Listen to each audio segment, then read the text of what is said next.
Welcome to this explainer. Today, we're building a powerful meta-ethical framework for navigating the absolute highest stakes decisions you'll ever make in the boardroom.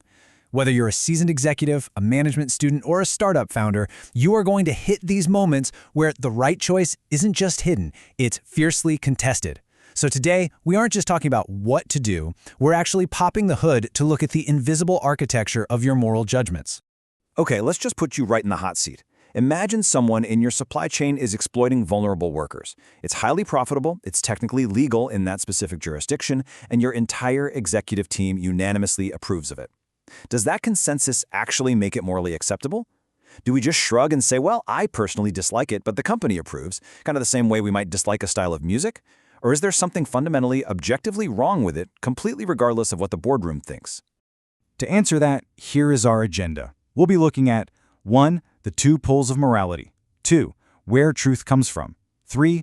Morality as social construct. 4. Real-world business dilemmas. And 5. Making decisions without certainty. Section 1. The two poles of morality, a philosophical tug-of-war. This really brilliantly illustrates that tug-of-war we all feel. On one hand, you've got moral realism. This is that gut intuition that something like slavery or unnecessary torture is just objectively wrong, period. End of story. It doesn't matter if an entire society or an entire corporation accepts it. Realists believe morality is discovered. But on the other hand, you have moral anti-realism. And this is the pole that reminds us, hey, moral beliefs vary wildly across history. Things that were once deemed totally honorable are now fiercely condemned. So anti-realists argue that morality is invented. It's created by human emotions, agreements, and crucially for business, by people who hold power. So when you feel torn between holding a firm moral line and not wanting to sound arrogant about other cultures, you're literally feeling the tension between these two views. Section 2. Where truth comes from. The challenge of moral authority. What's fascinating here is that meta-ethics doesn't ask what we ought to do. It asks what makes our claim true when we say a company shouldn't use forced labor. See, realists and anti-realists can look at the exact same factory and see the foundation of truth completely differently. For the realist, saying forced labor is wrong is a claim about an objective reality. We can debate it, and we can be totally mistaken about it, just like we can be mistaken about financial facts. But the anti-realist looks at this and says, wait a minute, you can observe physical suffering, sure. You can count working hours, but you cannot physically observe an ought. No collection of descriptive facts automatically announces what a company should value. Instead, they argue that morality is shaped by human needs and history. And you can really see how this builds historically. For centuries, prior to the 19th century, morality was largely anchored by a divine order. It was a given. But then, in the late 19th century, philosopher Friedrich Nietzsche famously announces the death of God. And he wasn't just talking about church attendance. He was pointing out a massive anchoring problem. If we abandon the religious worldviews that anchored our values, our inherited moral certainties completely lose their foundation. So today, in the 21st century, modern corporations and secular societies are forced to either find a totally new objective basis for moral truth, or just accept that our values are human creations. Section 3. Morality as social construct. Building reality in the boardroom. I mean, as managers, you work with social constructs every single day. Just think about it. Profit isn't some physical object you dig out of the ground. It's produced through accounting conventions, rules about costs, and arbitrary timeframes. Money only has value because our collective institutions sustain it. A job title only carries authority because organizational rules say it does. These are incredibly powerful constructs. They can literally close a business or change a life. But at the end of the day, they are invented by humans. But here is the really uncomfortable question. Is morality constructed in that exact same way?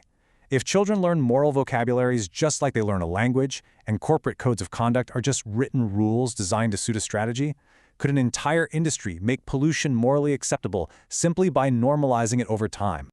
We really hesitate to call morality a mere social construct, and the reason is actually pretty simple. We use morality to evaluate all of those other constructions.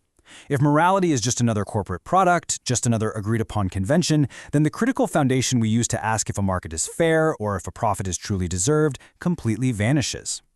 We desperately need to experience our values as more than just arbitrary human preferences, so we can actually hold powerful actors accountable.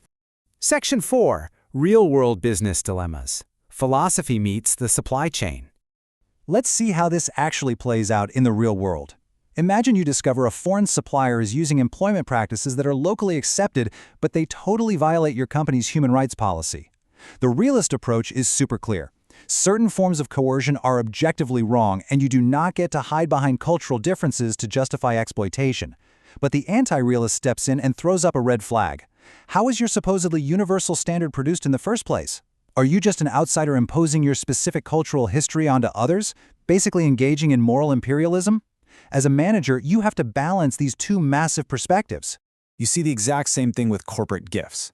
You might see a payment as a bribe, while your local partner sees refusing it as a massive sign of disrespect.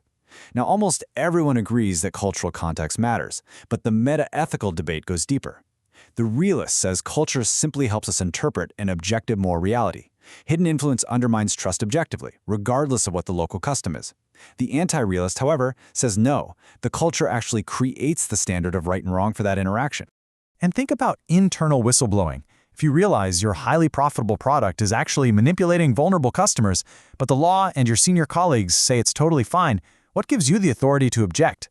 Well, the realist believes the company is objectively mistaken, giving you firm ground to stand on. But the anti-realist knows that because morality is constructed, you can't just point to some cosmic fact. You literally have to construct a new moral reality through persuasion, building solidarity, and playing the politics necessary to actually change the organization's norms. Section 5. Making decisions without certainty, the manager's toolkit. Now, you don't have time to wait for absolute philosophical certainty before making a decision, right? Sitting on your hands is a decision in itself. So one powerful approach you can use is called fallibilist realism. You can adopt this by believing that objective moral truths do exist, but remaining deeply, deeply humble about your own ability to grasp them. You embrace epistemic humility. You accept that your understanding might be totally distorted by self-interest or cultural blind spots. So when moral standards change over history, you don't see it as proof that truth doesn't exist. You just view it as humanity slowly, messily improving its understanding of what harm actually looks like. Or, alternatively, you might lean towards committed anti-realism. Because, listen, just because you believe morality is humanly constructed doesn't mean anything goes. You can fiercely oppose cruelty and exploitation based on shared human vulnerabilities and empathy. You can ruthlessly expose organizational hypocrisy, like when a company demands suppliers respect contracts while breaking its own promises. You can demand justification for the people who bear the cost of a decision. And you can do all of this without needing to claim that your commitment is some independent cosmic property of the universe. Seriously, take a mental screenshot of this table right here. You must ask these questions to avoid the traps of arrogant universalism on one side or lazy relativism on the other. Am I presenting a personal commitment as an objective truth? Would I still regard this action as wrong if my entire industry approved of it? Whose interests actually shaped these moral categories, and whose voices were conveniently excluded? Like this quote says, meta-ethics makes us see more clearly what we assume when we call an action right or wrong. The goal of this explainer was never to give you a simple algorithm. There's no math formula for boardroom ethics. The goal was to make you see the architecture of your own beliefs, so you can retain the undeniable force of your moral judgment without mistaking your own limited perspective for the absolute truth. So as you head back to the realities of the boardroom, the supply chain, and your management teams, I want to leave you with this final, inescapable question to challenge what you really value. When the chips are down, what are you prepared to do when your ethical judgment directly conflicts with profit, loyalty, or your own personal interest? Something to chew on. Thanks so much for joining me on this explainer, and I'll catch you next time.